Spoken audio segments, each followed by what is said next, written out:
Assalamu alaikum, dear students. Hope you will be fine by the grace of Almighty Allah. Dear students, as you know that in the last video lecture, we have gone through the concept of factorization. There we have defined the factorization as the process of splitting, breaking, or decomposing an entity. That very entity can be a number or a polynomial as a product of two or more entities, but those entities are actually the factors.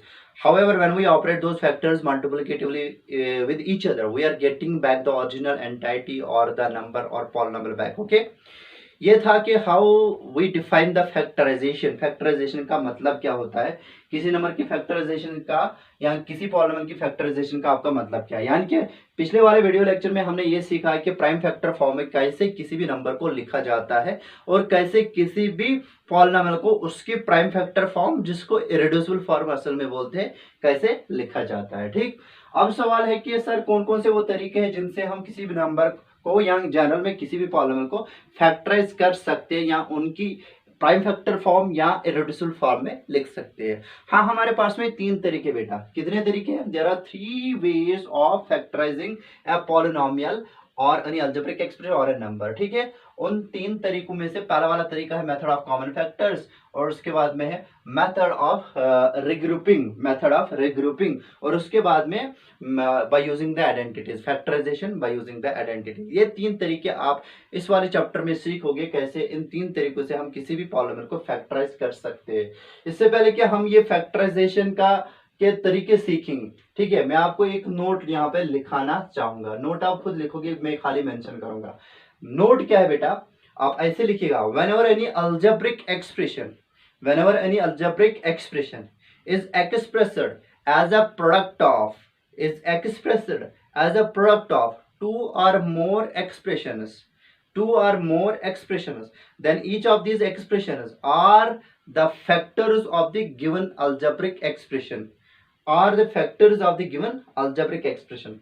मैंने क्या बताया? मैंने बताया जब कभी भी किसी भी एक्सप्रेशन को या अलजेब्रिक एक्सप्रेशन को as a product of two और मोर एक्सप्रेशंस लिखा जाता है, उन सभी एक्सप्रेशंस को बताया जाता है गिवन अलजेब्रिक एक्सप्रेशन के फैक्टर्स। फॉर एग्जांपल, आज मैं आपको बताऊंगा, मेरे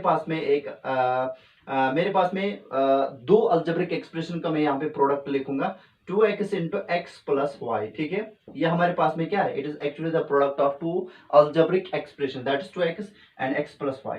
और मैं 2x को इसके साथ मल्टीपल करूंगा, वो जो ओरिजिनल अलजेब्रिक एक्सप्रेशन होगी, जिसको हमने इन दोनों एक्सप्रेशन के का प्रोडक्ट के तौर पे दिखाया है, वो कौन होगी? 2x को हम डिस्ट्रीब्यूट करेंगे x के ऊपर भी और y के ऊपर भी। मल्टीप्लिकेशन ऑफ मोनोमियल बाइनोमियल के साथ आपने सीखा है, क्या बात कर रहे हो? 2x into x that will be actually 2x square, और फिर आएगा 2x into y that is plus 2xy। ठीक है, हमारे पास में ये अलजेब्रिक एक्सप्रेशन है।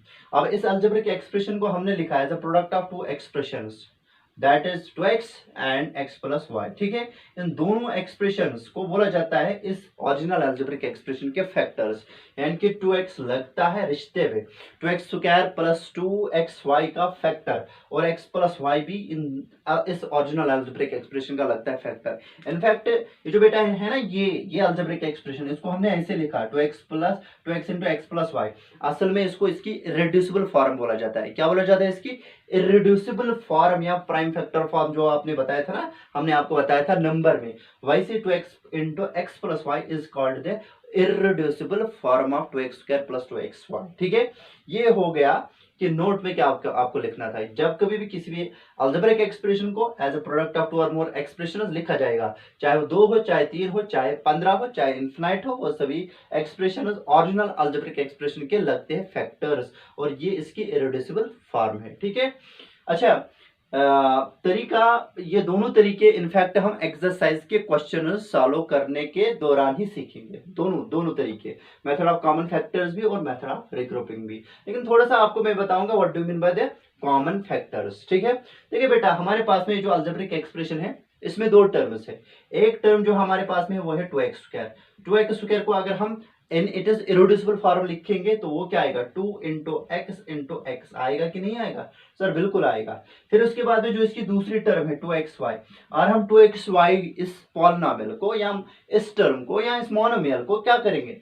In it is irreducible form लिखेंगे। कैसे लिखेंगे? 2 इंटू एक्स इंटू वाई लिखेंगे ना? हाँ है। ठीक, अब सर बताइए, क्या y 2xy का फैक्टर है? हाँ है। क्या ये y टू एक्स स्क्वायर पहले वाली टर्म का फैक्टर है? नहीं है। तो y is not the factor, common factor of both the terms of this very algebraic expression, है कि नहीं? उसके बाद में 2 की बात करते हैं या x की बात करते हैं। x is the common factor, x is the factor of 2xy and x is also the factor of 2x square, so we can say that x is the common factor of both of this terms. लेकिन यहाँ पे एक दफा आकर होता है, यहाँ पे 2 दफा, यहाँ पे भी एक ही दफा आकर होता है, ठीक है। एज अ रिजल्ट हम बोल सकते हैं बेटा ये 2 जो है ना बेटा, it is the common factor of both the terms, that's 2x square as well as of the term that's 2xy। इसी तरीके से x 2xy का भी फैक्टर है और x 2x स्क्वायर का भी फैक्टर है, लेकिन x occurs here one time and in 2x square it is the factor of 2x square, but how many times? 2 times।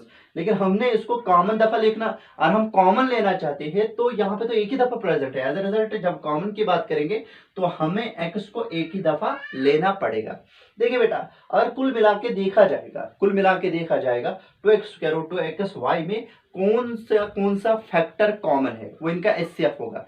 HCF highest common factor, जब भी हमारे पास में 2 या 2 से ज्यादा मोनोमियल्स हो गए या पॉलिनोमियल्स हो गए या टर्म्स होगी, अगर उनका कॉमन फैक्टर हम ढूंढना चाहते हैं, उनका कॉमन फैक्टर का मतलब हमेशा उनका हाईएस्ट कॉमन फैक्टर होगा। देखिए x भी इनका फैक्टर है, 2 भी इनका फैक्टर है, तो इनका जो हाईएस्ट कॉमन फैक्टर होगा ना दोनों का, वो इनका प्रोडक्ट होगा। जो इंडिविजुअल कॉमन फैक्टर्स थे, ठीक है, 2 था और x एक दफा था, तो इन दोनों को प्रोडक्ट मारेंगे, वो आएगा 2x is actually the highest common factor of both of this terms. और इसी 2x को मैंने बाहर रखा और इसी को बोला जाता है मेथड ऑफ कॉमन फैक्टर। जब बाहर रखा, अंदर में क्या आएगा, यहाँ पे 2x को क्या मल्टीपल करेंगे, y का 2x स्क्वायर, वो x है तो इसलिए अंदर में रखा x। फिर 2x को क्या मल्टीपल करेंगे, y का 2xy, क्योंकि 2x हमने बाहर रखा तो अंदर में आएगा प्लस y। ठीक है बेटा, ये हमने इस अलजेब्रिक एक्सप्रेशन को असल में फैक्टराइज किया, लेकिन किस तरीके से, मेथड ऑफ कॉमन फैक्टर्स। ठीक, चलिए आते हैं अपने एक्सरसाइज की तरफ।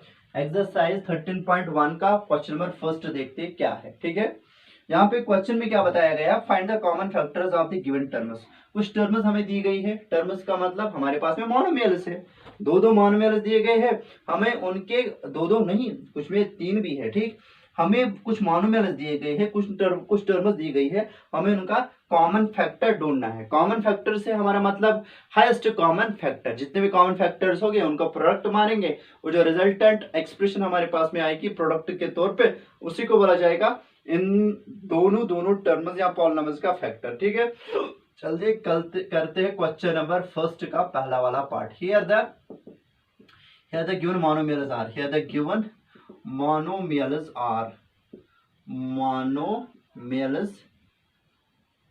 मोनोमियल्स या टर्म्स आप लिख सकते हो, टर्म्स आर। पहली वाली टर्म जो है दैट इज 12x एंड दूसरी वाली जो टर्म है दैट इज 36। ठीक है बेटा, नाउ दियर फैक्टराइजेशन इज, अब इनकी फैक्टराइजेशन लिखेंगे, नाउ दियर फैक्टराइजेशन इज। अच्छा, इनकी फैक्टराइजेशन इसलिए लिखनी है बेटा ताकि हमें पता चले कि इनमें कॉमन फैक्टर्स कौन है, फिर HCF हम निकाल सके। ठीक है, नाउ देयर फैक्टराइजेशन इज, 12 की फैक्टराइजेशन होगी 2 इंटू 2 इंटू 3 इंटू एक्स, होगा कि नहीं होगा। हमने इसके न्यूमेरिकल 12x में जो इसका न्यूमेरिकल पार्ट था 12, उसकी फैक्टराइजेशन हमने अलग से की, वो आएगा 2 2 4 4 3 12 आएगा, उसके प्राइम फैक्टराइजेशन, और उसके बाद में x आ रहा है। ठीक है, उसके बाद में जो हमारे पास में दूसरा नंबर है, दूसरा मोनोमियल है दैट इज 36 की प्राइम फैक्टराइजेशन करनी है, प्राइम फैक्टर फॉर्म में लिखना है 36 को, तो इसकी प्राइम फैक्टराइजेशन करेंगे। सबसे छोटा प्राइम नंबर 2 है तो उससे डिवाइड कर सकते हैं, 2 1 2 2 8 16 2 9 18 3 3 9 3 1 3, तो इसका मतलब 2 2 दफा आता है और 3 2 दफा आता है, तो 2 into 2 into 3 into 3 is called the prime factor form of 36। अब जरा बताइए, x यहाँ पे फैक्टर है, यहाँ पे नहीं है, तो कॉमन फैक्टर में नहीं आएगा। 2 यहाँ पे है, 2 इसका भी फैक्टर है, यहाँ पे 2 दफा, यहाँ पे 2 दफा, तो 2 दफा लेना पड़ेगा। तो ये 3 इसका भी फैक्टर, 3 इसका भी फैक्टर, 36 का भी। ठीक है, इसका मतलब 3 12x और 36 का कॉमन फैक्टर है, यहाँ पे 1 दफा, यहाँ पे 2 दफा, तो 1 दफा लेना पड़ेगा। कॉमन दफा अगर हम कॉमन लेना चाहते तो 1 ही दफा लेना पड़ेगा ना। देयरफॉर हम बता सकते हैं, therefore HCF highest common factor of किसका, 12x and 36 is equal to, वो आएगा बेटा 2 दो दफा और 3 एक दफा, 2 2 जार 4, 4 3 जार 12 आएगा, ठीक है। यानी कि इन दोनों टर्म्स, यहाँ दोनों मोनोमियल्स का जो कॉमन फैक्टर है, हाईएस्ट कॉमन फैक्टर है, दैट इज 12, दैट इज 12, ठीक है। इस तरीके से हमारा पार्ट हो गया, पहला वाला पार्ट हो गया। इसके बाद हम चलिए करते हैं इसका तीसरा वाला पार्ट। चलिए देखते हैं इसका तीसरा वाला पार्ट। दूसरा वाला पार्ट आसान ही है, ये आप खुद करोगे बेटा। उसके लिए हम क्या करेंगे, ये चीज रफ और ये चीज रफ, ठीक है। फॉर्मेट बिल्कुल वही रहेगा जैसे हम किए करते आए हैं, ठीक। Here the given monomials are, that is 14pq। एक तो है 14pq और दूसरी वाली टर्म जो हमारे पास में या दूसरा मोनोमियल है 28p square cube square, 28p square cube square, ठीक। तो क्या करेंगे बेटा, नाउ देयर फैक्टराइजेशन इज, इनकी जो फैक्टराइजेशन है वो क्या है, 14pq को 14pq की फैक्टराइजेशन करनी है। जो इसका न्यूमेरिकल पार्ट है 14 बेटा, वो पॉजिटिव नंबर है, इसको हम लिख सकते हैं as a product of prime factor, यानी कि इसके प्राइम फैक्टर फॉर्म क्या होगी, उसके लिए 2 से डिवाइड करेंगे, इसको प्राइम नंबर 2 से डिवाइड करेंगे। 2 7 जार 14, 7 खुद प्राइम नंबर है, 7 1 जार 7। तो इसका जो न्यूमेरिकल पार्ट है उसकी फैक्टराइजेशन आएगी 2 into 7, और जो इसका अलजेब्रिक पार्ट है p और q, pq, उसकी फैक्टराइजेशन आएगी p into q। इसका मतलब 7 into 2, 2 into 7 into p into q is called as the irreducible form या फैक्टराइजेशन ऑफ 14pq। उसके बाद में 28p स्क्वायर। अब 28p square, 28p square Q square की इररेड्यूसिबल फॉर्म लिखने के लिए पहले इसके न्यूमेरिकल पार्ट की प्राइम फैक्टराइजेशन हम करते हैं। 28 की प्राइम फैक्टराइजेशन कैसे आएगी, 2 1 jar 2, 2 4 jar 8, 2 4 jar 8, 2 7 jar 14, 7 1 jar 7। यानी कि इसकी जो प्राइम फैक्टर फॉर्म होगी y की न्यूमेरिकल पार्ट की क्या आएगी, 2 into 2 into 7 multiple by p, दो दफा है तो p into p आएगा, और q दफा दो दफा है तो q की प्राइम फैक्टराइजेशन आएगी q into q। It means that 2 into 2, 7 into p into p into q is called the irreducible form or the factorization of 28p square q square. आई बात समझ में, 2 2 जार 4, 4 7 जार 28 आया ना numerical part बराबर, ठीक।